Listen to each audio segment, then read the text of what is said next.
Film की शुरुआत में यूरोप में आई एक महाप्रलय दिखाई जाती है जिसमें सिर्फ कुछ ही चुनिंदा लोग बच पाते हैं। इस प्रलय का कारण था एक अनदेखी ताकत जो इंसानों को अपनी जान लेने पर मजबूर कर देती है और ये ताकत अब पूरी दुनिया में फैलती जा रही थी। एक स्केटिंग ग्राउंड में सेबेस्टियन और एना दिखाई जाते हैं जो इस प्रलय के बीच बस थोड़ा बहुत ध्यान भटकाने के लिए स्केटिंग के मजे उठा रहे थे, लेकिन तभी उन्हें कुछ आवाज आती है और वो वहां से चलने लगते हैं। तभी अंधे लोगों का एक ग्रुप सेबेस्टियन को बुरी तरह से पीटता है और जो भी कुछ सेबेस्टियन के पास था वो उससे छीन कर ले जाते हैं। सेबेस्टियन एक टूटी हुई बोतल को उठाता है अपनी आत्मरक्षा के लिए, लेकिन उसकी बेटी एना उसे कुछ भी करने से मना कर देती है। इसके बाद वो दोनों अपनी आंखें ढकते हैं और उस बिल्डिंग से बाहर आ जाते हैं। इससे हमें पता चलता है वो अनदेखी ताकत आपकी आंखों में देखकर आपको अपने कंट्रोल में करती है, इसलिए बाहर आते समय सभी लोगों को अपनी आंखें ढकनी पड़ती हैं। कुछ देर चलने के बाद उन्हें कुछ और लोग मिलते हैं। सेबेस्टियन एना को छुपाकर उन लोगों से बात करता है। वो उन्हें ज्वाइन करने के लिए पूछता है। उस ग्रुप के लोग सोचते हैं कि सेबेस्टियन उनके लिए खतरा साबित हो सकता है, लेकिन सेबेस्टियन कहता है मैं एक कंस्ट्रक्शन इंजीनियर हूँ और मैं जानता हूँ कि लाइट जनरेटर कहाँ पर है, जिसकी मदद से हम जहाँ पर भी रुकेंगे वहाँ पर लाइट और उस जगह का तापमान गर्म रख सकते हैं। ग्रुप के सभी मेंबर मान जाते हैं और सेबेस्टियन को लेकर एक बस स्टेशन पर पहुंचते हैं जहाँ पर उनके ही जैसे और भी सर्वाइवर्स थे। वहाँ वो लिलियाना नाम की एक डॉक्टर से मिलता है जो उसके चेहरे पर हुए घाव का इलाज करती है। रात को वो एक दूसरे आदमी से मिलता है जिसने अपनी आंखों को स्टिच करके परमानेंट बंद कर दिया है अपने आप को बचाने के लिए उस अननोन ताकत से। वो कहता है कि मैंने बहुत से लोगों को अपनी खुद की जान लेते हुए देखा है उस अनदेखी ताकत के वश में आकर, और कहता है कि ज्यादातर लोग उस ताकत से डरते हैं और अपनी आंखें छुपा कर रखते हैं, लेकिन ऐसे भी लोग हैं जो बिना किसी पर्दे के आराम से घूम रहे हैं। उन्हें कहा जाता है सीयर्स, और ये सीयर्स उन लोगों को टारगेट करते हैं जिन लोगों को वो ताकत मार सकती है। डिनर करने के बाद सभी सर्वाइवर्स बस में सो जाते हैं, लेकिन सेबेस्टियन मौका देखकर बस में लगने वाली चाबी ढूंढने लगता है और एक के बाद एक चाबी से बस को स्टार्ट करने का ट्राई करता है। इसी शोर से लिलियाना की आंखें खुल जाती हैं और वो सेबेस्टियन को रोकने की कोशिश करती है, लेकिन सेबेस्टियन बाहर से दरवाजा बंद कर देता है और कहता है मैं सभी को आजाद कर दूंगा। जब उसे बस की सही चाबी मिल जाती है वो बस स्टार्ट करके उसे ड्राइव करने लगता है। इसके बाद बस में मौजूद सारे सर्वाइवर्स जाग जाते हैं। वो सभी उस दरवाजे को तोड़कर सेबेस्टियन पर अटैक करने लगते हैं, जिसकी वजह से वो बस आउट ऑफ कंट्रोल हो जाती है। इसके बाद बस का एक्सीडेंट हो जाता है और बस पलट जाती है। सेबेस्टियन बस में से बाहर निकल आता है और कहता है कि वो अनजान शक्ति आ रही है, वो कितनी खूबसूरत है। इसके बाद जो पहला इंसान उस ताकत को देखता है वो अपना आपा खोकर अपना ही गला काट लेता है और सेबेस्टियन देखता है कि उसकी बॉडी में से एक लाइट निकल कर जा रही है। वो डॉक्टर लिलियाना भी बाहर आ जाती है, लेकिन अपनी आंखें बंद रखती है। लेकिन सेबेस्टियन जानबूझकर लिलियाना की आंखें खोलने लगता है ताकि लिलियाना का भी उस ताकत से आई कांटेक्ट हो सके, लेकिन आई कांटेक्ट के बाद लिलियाना का भी बाकी सभी की तरह बहुत बुरा हश्र होता है। सभी मर जाते हैं, सिर्फ सेबेस्टियन जिंदा रहता है। वो देखता है कि कैसे हर एक की बॉडी में से वो लाइट निकलती जा रही है। तभी हम एना को देखते हैं जो अपने पिता का हाथ पकड़कर कहती है कि पापा सब कुछ ठीक है, आपने उन्हें फ्री कर दिया। अगले सीन में हमें 9 महीने पहले का समय दिखाया जाता है जब पहली बार उस अनदेखी ताकत ने हमला किया था। सेबेस्टियन के पास एक कॉल आती है जिसमें एक चेतावनी दी जाती है और सेबेस्टियन के साथ काम कर रहे सारे लोग अपना अपना काम बंद करके ऑफिस से निकलने लगते हैं। उसकी वाइफ कॉल करके कहती है एना को स्कूल से पिक कर लेना। सेबेस्टियन स्कूल की तरफ जा रहा होता है, तब वो देखता है कि हर कोई अपनी जान बचाकर भाग रहा है। सेबेस्टियन दौड़कर सबवे पहुंचता है जहां वो देखता है कि बहुत सारे लोग जख्मी हैं। तभी चीजें हवा में उड़ने लगती हैं। सेबेस्टियन को एहसास होता है कि कुछ गलत है और वो वहां से भागने लगता है, लेकिन बाकी सभी लोग उस अनदेखी ताकत की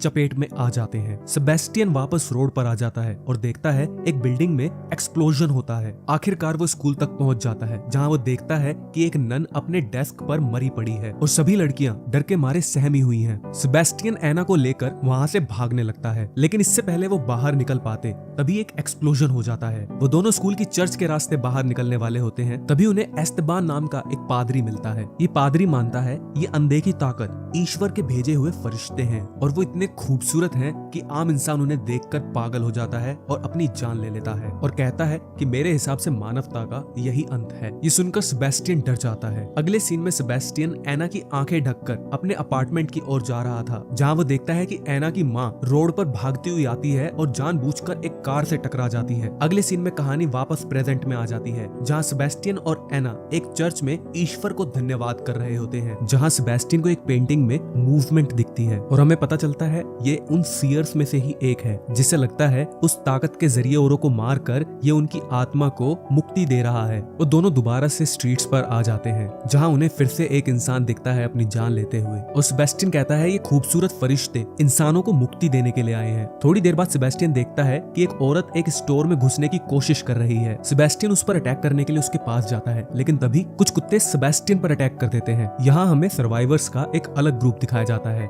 जिसका लीडर था राफा। उस ग्रुप के और मेंबर्स थे Octavio, Roberto, Isabel, Claire and Sophia. Sophia की उम्र उसकी बेटी एना के जितनी ही थी। सेबेस्टियन कहता है मुझे भी अपने साथ अपने ग्रुप में ले लो। राफा शुरुआत में तो थोड़ा हिचकिचाता है, लेकिन सेबेस्टियन की वो जनरेटर वाली स्टोरी जिससे उसने पहले ग्रुप में ज्वाइन किया था वो यहाँ पर भी काम आ जाती है। इसके बाद उनके आसपास की चीजें हवा में उड़ने लगती हैं, जो कि एक अंदेशा है कि वो अनदेखी ताकत आ रही है। ये देखकर वो लोग तुरंत वहां से चले जाते हैं। वो ग्रुप अपने नए ठिकाने पर पहुंच जाता है और सेबेस्टियन उन्हें कहता है कि मैं अकेला हूँ, जबकि एना भी उसके साथ थी। एना सेबेस्टियन को कहती है कि तुम्हें सबको बाहर लाना होगा। सेबेस्टियन अपने ग्रुप में कहता है कि मुझे जनरेटर के बारे में कुछ नहीं पता, और उसके बाद वहां पर लड़ाई हो जाती है, लेकिन सोफिया उस लड़ाई को रोक देती है क्योंकि वो नहीं चाहती थी कि कोई और इंसान जख्मी हो। सेबेस्टियन सोफिया को थैंक यू कहने के बहाने उसे अपनी बातों में बहलाने फुसलाने लगता है। यहाँ हमें पता चलता है कि सोफिया अपनी माँ से बिछड़ गई है और उसने बहुत से लोगों को खुद की जान लेते हुए देखा है। सोफिया कहती है मैंने रेडियो पर एक माउंटेन कैसल के बारे में सुना है जो इस वक्त पूरी धरती पर सबसे सुरक्षित जगह है। वो उस कैसल की ड्राइंग बनाकर भी दिखाती है। उस ड्राइंग को देखकर इजाबेल कहती है कि इस कैसल का नाम मोंजुइक है। इसके बाद वो लोग वहां जाएं या ना जाएं इस बारे में बहस करने लगते हैं, लेकिन आखिरकार वो डिसाइड करते हैं कि हमें वहां जाना चाहिए। वहां के लिए निकलने से पहले सेबेस्टियन को एक सपना आता है। उस खौफनाक सपने में वो उन चीजों को देखता है जो उसने की है। अगली सुबह वो लोग मोंजुइक के लिए निकल पड़ते हैं। अगले सीन में हमें फिर से 8 महीने पहले का समय दिखाया जाता है, जहाँ सेबेस्टियन जीपीएस की आवाज से हॉस्पिटल की तरफ जा रहा था क्योंकि उसकी बेटी एना को बहुत तेज बुखार था। लेकिन फिर से चीजें उड़ने लगती हैं, जिसकी वजह से सेबेस्टियन दवाई नहीं लाता और वापस खाली हाथ अपार्टमेंट में आ जाता है। दूसरी तरफ प्रेजेंट में वो ग्रुप रात बिताने के लिए एक खाली जगह पर रुकता है। जब हर कोई सो जाता है सेबेस्टियन कुत्तों के पट्टों को काट देता है। अगली सुबह पूरे ग्रुप को वो अनदेखी ताकत घेर लेती है और वो ताकत इस बार ग्रुप मेंबर्स के फैमिली मेंबर्स की आवाजें निकालती है। इसके बाद कुत्तों का पट्टा टूट जाता है और कुत्ते वहां से भाग जाते हैं। सोफिया को उसकी माँ की आवाज सुनाई देती है जो कहती है कि अपनी आंखों पर से पट्टी हटा लो, लेकिन ऑक्टेवियो उसको ऐसा करने से रोक लेता है। राफा अपने कुत्तों को ढूंढने की कोशिश करता है और उसे अपने कुत्तों की रोने की आवाज सुनाई देती है, जिसके बाद वो अपनी आंखों पर से पट्टी हटा लेता है और वो अनदेखी ताकत उसको भी मार देती है। राफा की चीख सुनते ही उसके कुत्ते उसके पास आ जाते हैं और उसी ग्रुप का मेंबर रोबर्टो भी वहां आ जाता है, जिसको वो कुत्ते काट लेते हैं। इसी दौरान ऑक्टेविया को एक घर मिलता है और वो सीटी बजाकर सबको वहां बुलाने लगता है। जब इजाबेल रोबर्टो के घाव को ठीक कर रही थी, ऑक्टेविया कहता है कि मैं इस परलौकिक शक्ति के बारे में समझ चुका हूँ। ये इंसानों के इमोशंस को पढ़ती है, खास तौर पर दुख और डर को। सेबेस्टियन इस बात पर पूरा भरोसा नहीं करता। जब वो देखता है कि सोफिया बहुत ज्यादा दुखी है तो वो उसे अपनी बेटी एना का नेकलेस दे देता है, जिसके बाद हमें दोबारा से एक फ्लैशबैक दिखाया जाता है जहां वो पादरी एस्टाबेन और उसके फॉलोअर्स लोगों को कहते हैं कि अपनी आंखें खोल लो और इस दुनिया से मुक्त हो जाओ। वहीं दूसरी तरफ सेबेस्टियन अपनी बेटी एना के कान बंद करने की कोशिश करता है ताकि उसको दूसरों की चीखें ना सुनाई दे। अगले सीन में हमें फिर से प्रेजेंट में लाया जाता है, जहाँ दिखाया जाता है कि सेबेस्टियन को एना नजर आती है, लेकिन और किसी को भी नहीं। उससे ये पता चलता है कि एना जिंदा नहीं है। क्लेयर सेबेस्टियन के करीब आने की कोशिश करती है और उसे कहती है कि वो ताकत हमारे करीबियों की आवाज निकालकर हमें मैनिपुलेट कर रही है, और उसी दौरान उसे एना भी नजर आ रही थी जो कहती है कि इसकी बातें मत सुनो। सेबेस्टियन बहुत कंफ्यूज हो जाता है। अगले सीन में रोबर्टो को दिखाया जाता है जो बेहोश हो चुका है क्योंकि उसका जख्म फैल रहा है। इसीलिए ऑक्टेवियो, सेबेस्टियन और क्लेयर बिल्डिंग को छानने लगते हैं कि कोई मेडिसिन मिल जाए। एक कमरे में जहाँ खिड़की खुली थी, सेबेस्टियन को फिर से एना नजर आती है, जिसके बाद सेबेस्टियन ऑक्टेवियो को बुलाता है और कहता है यहाँ सब कुछ सेफ है। लेकिन जैसे ही ऑक्टेवियो अपनी पट्टी खोलता है, तुरंत बाद ऑक्टेवियो की मौत हो जाती है। लेकिन इस बार सेबेस्टियन को उसमें से कोई लाइट निकलती हुई नजर नहीं आती क्योंकि सेबेस्टियन को उस परलौकिक शक्ति पर शक होने लगा था। बात और बिगड़ने लगती है जब एना कहती है कि क्लेयर की आंखों पर से भी पट्टी हटा दो, लेकिन सेबेस्टियन इस बार ऐसा नहीं करता। इसके बाद क्लेयर रोबर्टो को वो दवाई दे देती है जो उसे एक बाथरूम में मिली थी। दूसरी तरफ सेबेस्टियन कंफ्यूज है कि उसे एना की बात सुननी चाहिए या फिर सोफिया की। अगले सीन में वो सब फिर से अपनी जर्नी को कंटिन्यू करते हैं मोंजुइक जाने के लिए। सेबेस्टियन को वहां पर एक निशान मिलता है जो हूबहू उसी निशान के जैसा था जो पादरी एस्टाबान लोगों को मारने से पहले उनके माथे पर बनाता था। तभी उनका रास्ता एक सीयर रोक देता है। वो उससे बच के भागने की कोशिश करते हैं, लेकिन सीयर रोबर्टो और इजाबेल को नीचे गिरा देता है। वो दोनों समझ चुके थे कि अब वो दोनों मर जाएंगे, इसलिए सीयर के हाथों ना मरकर वो अपनी आंखें खोल देते हैं। मौका देखकर सेबेस्टियन क्लेयर और सोफी को एक सुरक्षित जगह पर ले जाता है। तभी क्लेयर को पता चलता है कि सेबेस्टियन के जो गोगल्स हैं असलियत में वो उनके आर पार देख सकता है। इसका मतलब वो भी एक सीयर है और वो लोगों को मरवाता है उस परलौकिक शक्ति के हाथों। इसके बाद वो सोफिया का हाथ पकड़कर सेबेस्टियन से दूर चली जाती है। सेबेस्टियन उनका पीछा करने लगता है क्योंकि एना उसको फोर्स करती है कि उन लोगों को मार दो। क्लेयर और सोफिया दोनों छत पर आ जाते हैं। यहाँ हम देखते हैं कि सेबेस्टियन क्लेयर को धक्का देकर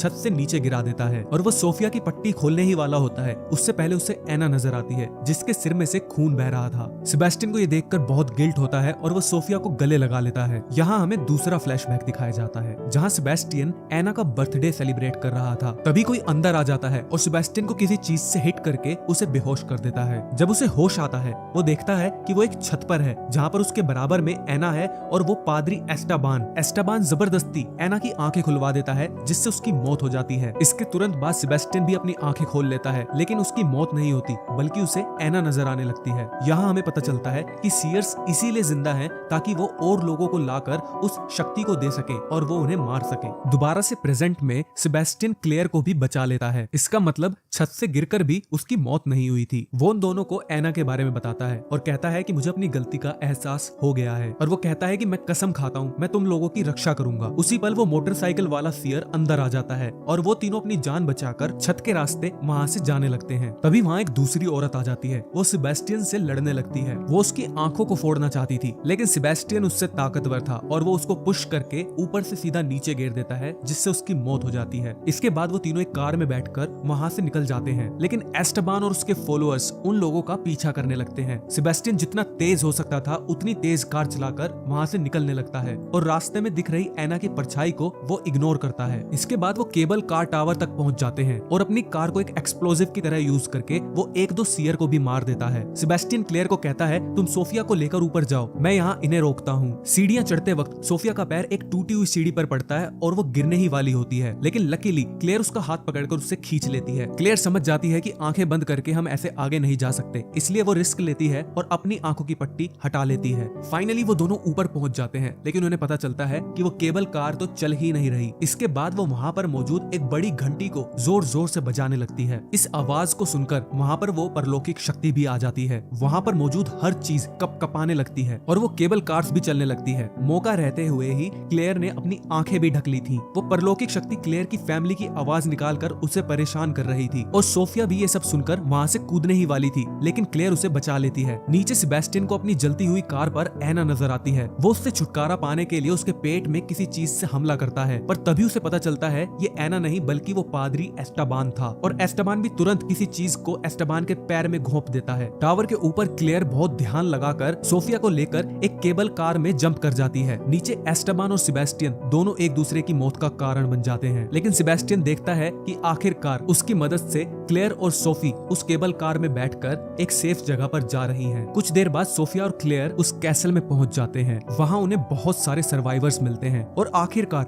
सोफिया को उसकी बिछड़ी हुई माँ भी मिल जाती है। दूसरी तरफ क्लेयर को एक लैब में लेकर जाया जाता है और उसका ब्लड सैंपल लिया जाता है। क्लेयर पूछती है ये ब्लड सैंपल लेने का क्या मतलब है। वो कहते हैं कि हम सिर्फ ये जानना चाहते हैं कि उस परलौकिक शक्ति ने तुम पर क्या असर किया है और हम एक ऐसी दवा बनाने की कोशिश कर रहे हैं जिससे वो परलौकिक शक्ति किसी को भी अपने वश में ना कर पाए। कुछ दिनों बाद रिसर्चर्स उन एंटीबॉडीज को कुछ चूहों में इंजेक्ट करके पिंजरों में डाल देते हैं और उन्हें ऑब्जर्व करते हैं। अगले सीन में हमें एक सीयर दिखाया जाता है जिसके ब्लड का इस्तेमाल करके ये एंटीबॉडीज बनाई जा रही है। तभी अचानक से जहाँ वो चूहे रखे थे वहाँ पर किसी के गुर्राने की आवाज आने लगती है और सीयर उनसे कहता है कि प्लीज मुझे ये देखने दो और इसी के साथ कहानी खत्म हो जाती है। अगर आपको वीडियो का नरेशन अच्छा लगा हो तो प्लीज वीडियो को लाइक करें और अगर चैनल पर नए हैं तो चैनल को सब्सक्राइब करें। Thanks for watching.